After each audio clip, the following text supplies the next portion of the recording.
Welcome to the East Coast, guys. Welcome back to Vladivostok style.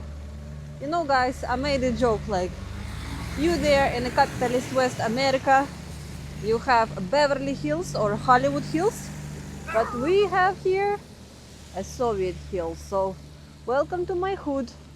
Welcome to the Soviet Hills of Vladivostok. You very much like my previous vlog, and I got so many comments asking, where is the snow? And ta-dam, guys! Today we had such a pleasant snow during the night, but you see on the roads it's already melting. But Misha was so happy today in the morning.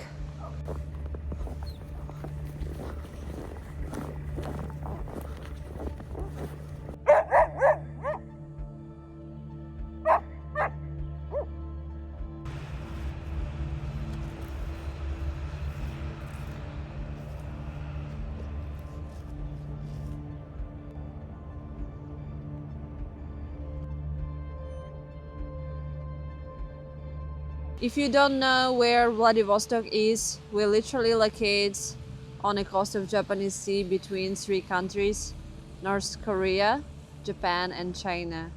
And Asian capitals are only 2 hours by airplane from Vladivostok.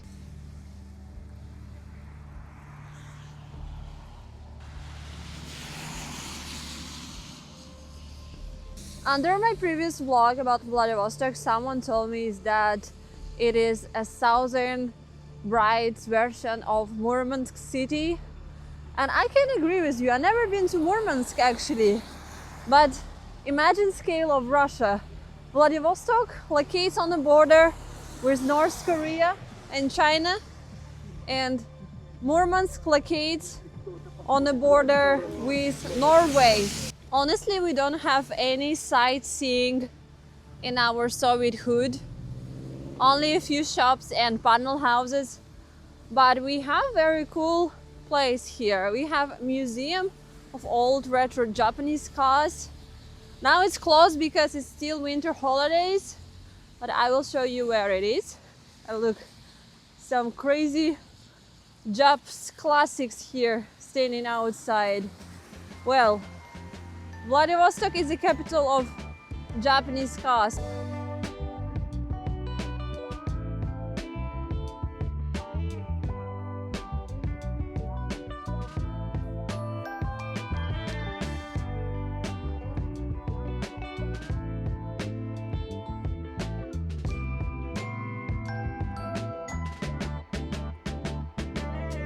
This place called Gaijin, which is in Japanese translates as a foreigner. When they will be open after winter holidays, I will definitely visit this museum. You told me in the comments you like to see how normal life in Russia is, how normal Russian people live.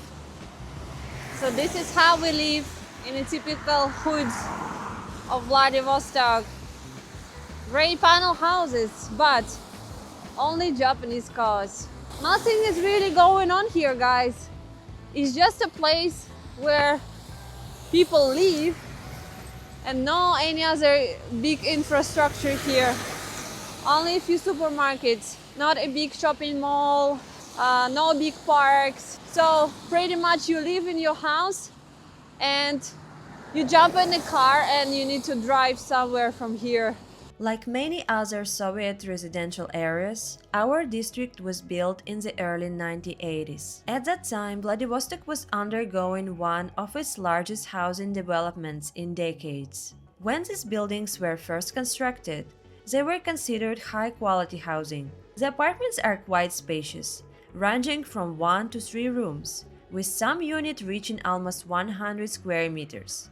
And even though these apartments are now somewhat outdated and the buildings themselves look a bit tired, they're still a comfortable place to live. These houses are very warm, they have reliable heating and hot water, and the interiors of the apartments are often well renovated. This area is a classic example of late Soviet urban planning. Large concrete apartment blocks and roads designed for functionality rather than beauty. But this approach was meant to create a sense of equality. Everyone lived in similar homes and shared the same public space. Vladivostok people like very high Japanese Jeep cars with big wheels is because in our region we have roads without roads, off-road situation where you need to drive pretty crazy muddy roads to get to some nature spots. So it's very popular to buy this kind of high cars to get to some remote forest or seaside beaches. You need to drive without roads, and these cars can be very helpful if you want to go to this far away wild camping. This neighborhood is famous for its strong winds. Outside temperature right now is around -4, but with strong wind it feels maybe like -10 or something. Local car fashion is so different from Moscow, I can tell you that. We have different range of Japanese cars here in Vladivostok, and this one, small K cars, is specifically very popular here. In Moscow, almost no one drives car like this, but in Vladivostok they are now everywhere. We don't have any cafes or places to sit down and relax here in this neighborhood. Every time you need to get out to the city center. What's very interesting feature of this place is that we have at least 5 Chinese restaurants to get a Chinese food. Before Moscow, I thought it's normal, it's everywhere like this, but actually no, it's only unique Vladivostok feature. We have restaurants called Shanghai, another one is Hainan, the Chinese island Hainan. Then we have restaurant Almaz, which is diamond, and another one just have Chinese name. It's crazy. Maybe we try today some Chinese food. You see the Chinese lanterns? It's one of the Chinese places. This is a diamond restaurant. I don't know, guys, how does it look for you? Does it look like North Korea or Russia or China? I don't know. Our typical panel houses of Vladivostok, they are very special because they have very unusual shapes, because they built on the different landscapes on the hills, so they never a straight rectangle. I want to introduce you the place, even bald and bankrupt would admire it. Ginormous Vladivostok style Soviet mosaic, 130 with flying seagulls.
Wow, I did a very big hike to the highest point of the hood, and I came back to a little civilization. There behind me we have a big 24 hours local supermarket, and I want to treat myself with Chinese food because I'm freezing and I'm hungry. I do approve this place. Look, cute red Chinese lights, Chinese music, Chinese smell, and original Chinese menu, only with Chinese and Russian names here. I think I should eat something here and get a takeout.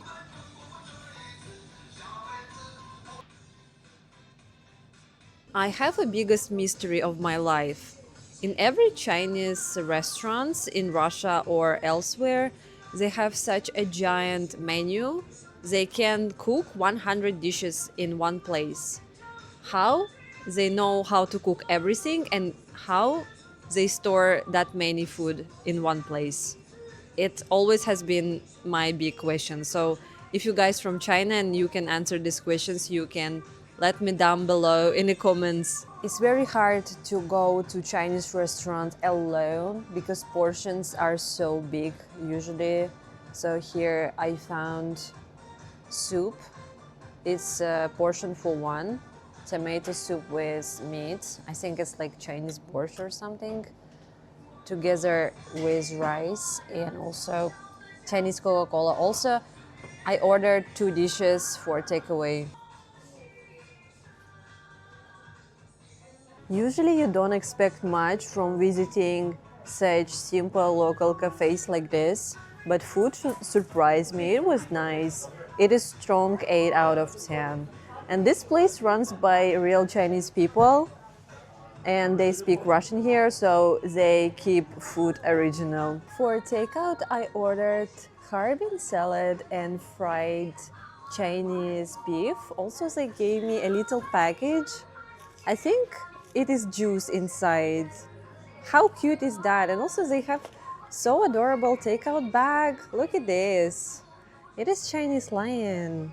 The biggest bonus of the Soviet Hill neighborhood and the bonus of living in Vladivostok is amazing sunset views.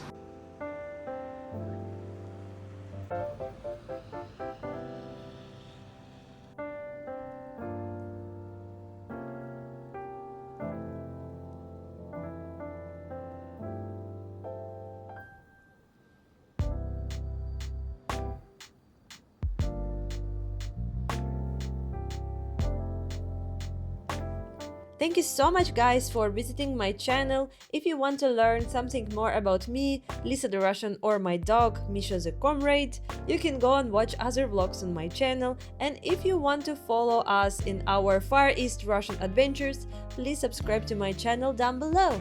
Thank you so much for staying until the very end and I will see you in the next one. Bye bye!